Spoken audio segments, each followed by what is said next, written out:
Que preside essa sessão, caros telespectadores da TV Senado, ouvintes da Rádio Senado, hoje, 27 de novembro, é o Dia Nacional de Combate ao Câncer, senador Paim. Dados do Instituto Nacional do Câncer, o INCA, 600 mil casos foram registrados no ano passado no Brasil, do ano passado para cá.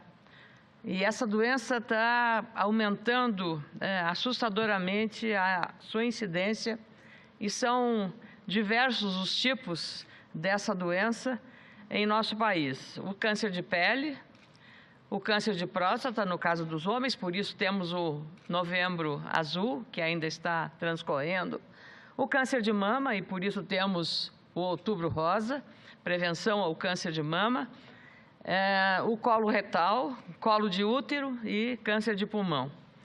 E para homens e mulheres, o câncer de pele é o de maior incidência, com 29% de todos os casos de câncer, pelo menos 29% se refere a câncer de pele. Exatamente na região sul do país, onde as pessoas de origem europeia, com peles muito claras, se expõem ao sol, especialmente na época de veraneio, ou não tomam os cuidados com bloqueadores solares, com proteção de chapéu, roupas adequadas, e isso contribui seguramente, está evidente, as questões genéticas contribuem também para a incidência e dos motivos da exposição solar sem os cuidados, como eu referi agora há pouco. Depois do câncer de pele, há diferença entre os locais de incidência em homens e mulheres. Nos homens, os tipos mais comuns são o câncer de próstata, pulmão e colo retal. Nas mulheres, mama, colo retal e colo de útero. O câncer de pulmão está em quarto lugar quanto ao número geral de casos de câncer no nosso país. Apesar do ranking nacional, o Brasil é um país extenso, continental, e bastante diverso, o que gera diferenças socioeconômicas e também culturais, resultando em diferentes incidências de câncer conforme a região em que se vive. Um exemplo é o câncer de colo de útero na região norte, que ocupa o primeiro lugar, enquanto a região sul é o quarto já em relação ao âmbito nacional. A região sul aparece em relação aos principais fatores de risco: o tabagismo, tanto para fumantes quanto para quem convive com eles, estando expostos à fumaça do cigarro e aumentando a probabilidade de desenvolver câncer de pulmão nas vias respiratórias, alimentação, principalmente quanto ao consumo de carnes processadas, podendo ocasionar câncer de colo retal, sedentarismo, obesidade, consumo de álcool, exposição solar. A prevenção aos fatores de risco é de extrema importância, já que os cânceres costumam ser silenciosos e apresentados. Por isso, a relevância de uma detecção precoce, já que a doença pode não ser curada, mas ela pode ser segurada do seu avanço, estancada o avanço da doença, e talvez isso dê ao paciente com câncer uma qualidade de vida melhor. Eu tenho a honra, senador Paulo Paim, de ter sido autor aqui de uma lei que está em vigor e que obriga os planos de saúde a fornecerem aos pacientes que são clientes dos planos de saúde a chamada quimioterapia oral, que é o comprimido que a pessoa toma, ao contrário da quimioterapia convencional, e que tem um tratamento de maior eficácia do ponto de vista da ciência. E com o senador Valdemir Mock e o senador Walter Pinheiro, nós produzimos aqui um projeto já aprovado pelo Senado e que está na Câmara Federal e que trata de agilizar as pesquisas clínicas em nosso país. O que é isto? É que o Brasil hoje demora muito por uma série de burocracias, de vários órgãos que são submetidos a esses registros de pesquisa clínica, o que atrasa o Brasil a entrar no ciclo da modernização de medicamentos revolucionários que possam tratar do câncer. O caso veio ao meu gabinete de um portador de câncer, Afonso Haas, lá de Ijuí, e que com câncer de pulmão aos 56 anos, senador, teve esse diagnóstico sem nunca ter fumado, e o médico oncologista, o Dr. Fábio Frank, colocou-o num grupo de pesquisa clínica para fazer o teste com novos medicamentos. Esta pessoa, que estava com câncer de um nível avançado, de um estágio avançado, pôde conviver 5 anos com a sua família, administrando pela medicação o cuidado dessa pessoa. O que são 5 anos na vida de uma pessoa?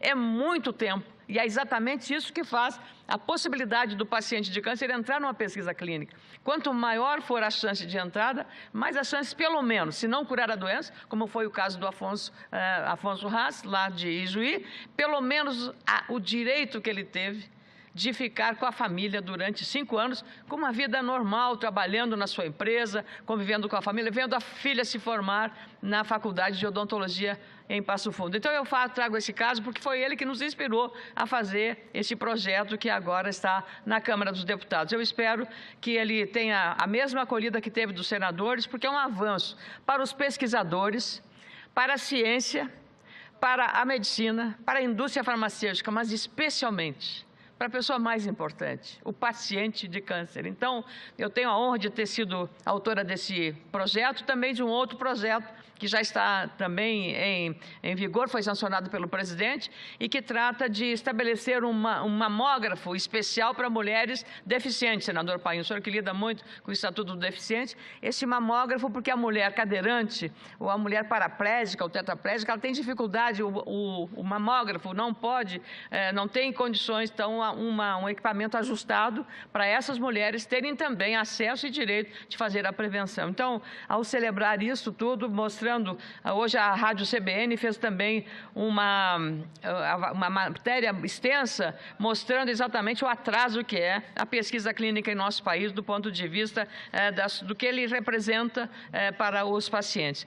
Queria, senador Paim, mencionar agora rapidamente, porque já estou com 10 minutos de uso aqui da tribuna, queria mencionar uma declaração da ministra Carmen Lúcia, dada ao jornal Estado de São Paulo, nesse final de semana, que é bastante confortadora para aqueles que acreditam que é preciso um equilíbrio dos poderes.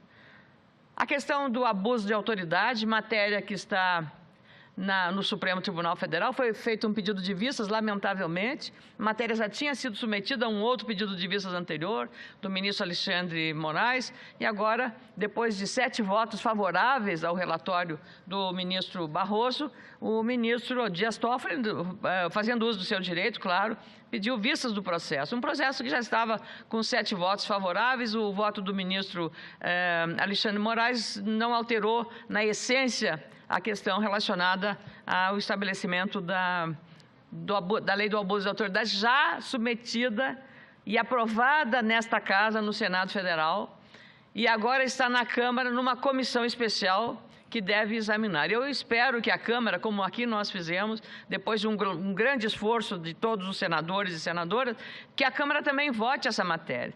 A lei de abuso de autoridade não é apenas mirando no presidente da República, do presidente do Congresso, do Senado, da Câmara ou da presidente do Supremo Tribunal Federal. É de toda a autoridade, que não pode exacerbar aquilo que ela entende por sua autoridade. Não, nós temos que respeitar o cidadão, a democracia e a cidadania, porque hoje alguém se ousa de exacerbar essa autoridade, ela fere a democracia e fere o direito do cidadão. Isso passa por qualquer autoridade, até por um guarda de trânsito. Então, nós temos que entender a prática do abuso de autoridade nessa convivência respeitosa, cada um estabelecendo o seu limite de competência e prerrogativa. Então, eu, com muito prazer, concedo a parte ao senador do nosso Estado do Espírito Santo. Senadora Ana Amélia, quero me juntar à senhora na valorização desse tema. Entendo de que esse projeto realmente precisa ter a sua tramitação agilizada, de que ele é muito relevante para o nosso país e, como a senhora bem citou, nós, infelizmente, constatamos, especialmente nas pessoas que têm pequenos poderes, a prática do abuso de autoridade. E da mesma maneira que nós empoderamos as pessoas, dando a ela autoridade, nós também, como cidadãos viventes numa democracia, precisamos dizer o limite dessa autoridade para que não haja abuso. Muito obrigada, senador Sérgio de Castro. O senhor é que é de um partido com muitos vínculos no meu estado, o PDT, o Brizola foi o grande líder do seu partido, o senhor do Espírito Santo hoje, eu quero lhe dizer que é exatamente, a gente esquece, porque quando a gente mira abuso de autoridade, o senhor só está lembrando das mazelas que nós temos na questão relacionada aos tribunais superiores, o próprio embate com o Supremo, com o Congresso Nacional, a autoridade maior da Casa, o presidente do Senado, o presidente da Câmara, mas não talvez, do ponto de vista do cidadão, a autoridade maior é esta. Até de um fiscal tributário, até de um fiscal do trabalho, até de um policial que aborde, de uma patrulha rodoviária. A autoridade está nesses níveis e o cidadão precisa reagir ao comportamento inadequado de um abuso eventual de autoridade. Então, por isso, a lei é importante que ela venha nessa hora, para que nós nos eduquemos, não só quem tem autoridade, para exercê-la adequadamente e pensando sempre no cidadão. Quem é que paga o salário de qualquer agente público, senão o cidadão? E tudo que nós fazemos aqui parece esquecendo desse cidadão, que é o que paga a conta. Tem maus serviços, paga muito imposto, mas o cidadão não está sendo levado em conta. Quando se discute aqui a questão relacionada à avaliação de desempenho do servidor público, não está se querendo absolutamente tirar a estabilidade. Não é isso, a Constituição está lá pedindo que se regulamente isso, está se avaliando. Ou será que está correto quando alguém falta ao trabalho, deixa lá o seu paletó na cadeira e não aparece, e o servidor que precisa daquele serviço vai ter que voltar 2, 3, 4 vezes, e é ele que está pagando o salário daquele funcionário ausente? Isso é que nós temos que fazer, nós temos que nos preocupar com a sociedade, com o povo que está sofrendo o mau serviço que recebe do setor público. E o abuso de autoridade vem também nesse cenário de exacerbação de algumas corporações que querem cada vez mais aumentar o seu poder, mas se preocupando muito menos e muito pouco com a sociedade. Queria dizer também que a ministra Carmen Lúcia fez nessa declaração, defendendo o abuso de autoridade, e ela lembrou até que, com a lei da questão do foro privilegiado e abuso de autoridade, vai mudar bastante também a situação relacionada à questão do foro privilegiado. A mudança do alcance do foro e do abuso de autoridade pode levar 90% dos processos penais do Supremo Tribunal Federal para outras instâncias, o que dá a questão da autoridade, inclusive inquéritos da Operação Lava Jato. Então, nós teremos aí uma nova estrutura de trabalho para as próprias cortes. Queria terminar também dizendo que a ministra Carmen Lúcia disse e defendeu a prisão dos condenados em primeira instância, e eu acho que esse é um tema que está suscitando alguma polêmica, mas eu penso que a posição tomada pela ministra da Suprema Corte, que já se posicionou favoravelmente em outras ocasiões sobre essa delicada matéria. Por fim, senador Paim, tive a honra de ter participado de um grupo de senadores, 4 senadores, senadora Anastasia, Simone Tebet e Wellington Fagundes, de uma missão, e junto com deputados e deputadas federais, de uma missão liderada pela Marinha do Brasil para conhecer o continente antártico, senador Sérgio. E eu fiquei impressionada porque nós não temos informação suficiente do que é aquilo. A gente imagina que é um pedaço de terra gelada. Na verdade, o continente antártico, ele tem um território igual ao tamanho do Brasil, mais a metade. Portanto, o Brasil, mais a metade do Brasil, em território, é o tamanho da Antártica. E lá a Marinha desenvolve e lidera o PROANTAR, Programa Antártico Brasileiro. Um navio de apoio oceanográfico, H-44, o gigante vermelho, ele é dessa cor até para diferenciar, porque está no meio de um cenário só branco, neve por todos os lados, ancorado ali na Baía do Almirantado, e também um apoio da Força Aérea chilena. E nessa área estão, na ilha do Rei Jorge, o King George, está a Rússia, a Polônia, a Argentina, o Chile e o Brasil. São estações separadas que convivem fraternalmente, mas cada uma faz o seu trabalho. Tive o prazer de ter encontrado lá 2 pesquisadores do meu estado, do Rio Grande do Sul, da Unicinos, que é uma das universidades que integram o projeto ProAntar, e também a Fundação Universidade de Rio Grande, a FURG, que é responsável por todo o apoio logístico, porque a vestimenta que se usa lá é uma vestimenta própria, botas, uma jardineira, mais uma jaqueta enorme, pesada, mais chapéu próprio, muita proteção. Então, tudo aquilo é sempre feita a lavagem, a limpeza e volta para as missões que prosseguem na Antártica. O inverno lá, a temperatura no inverno é de menos 30 graus. E no verão, que estamos lá agora, menos 1 grau. E as pesquisas são feitas para avaliar a composição da água, a composição dos ventos, a composição o comportamento das geleiras, avaliar também a fauna, os pássaros, os pinguins, as focas, os animais marinhos que estão ali habitando aquele continente gelado. Existe um tratado que determina, o chamado Tratado de Madrid, que determina que ali só pode ser feito pesquisa científica, porque aquilo foi cobiça para a ocupação daquele território, que ainda é um grande mistério, mas que ali existem muitas e incríveis riquezas, não há dúvida que tenham. E é preciso descobri-las. Então, isso está gerando nesse Acordo de Madrid o que futuramente vai acontecer. Hoje, mais de 50 países estão lá com as suas estações fazendo essas explorações científicas, exclusivamente científicas, não de domínio territorial, que isso deverá ser discutido daqui a 40, 50 anos novamente. Mas o que eu queria destacar primeiro é a liderança da Marinha num trabalho de grande qualidade profissional, estratégico mesmo para o Brasil, um país continental também, que tem um mar extenso, né, um litoral muito extenso, mas chegar aqui naquela região e estar lá participando de igual para igual com as grandes nações, Estados Unidos, Canadá, Rússia, Polônia, para nós, isso tem um valor importante.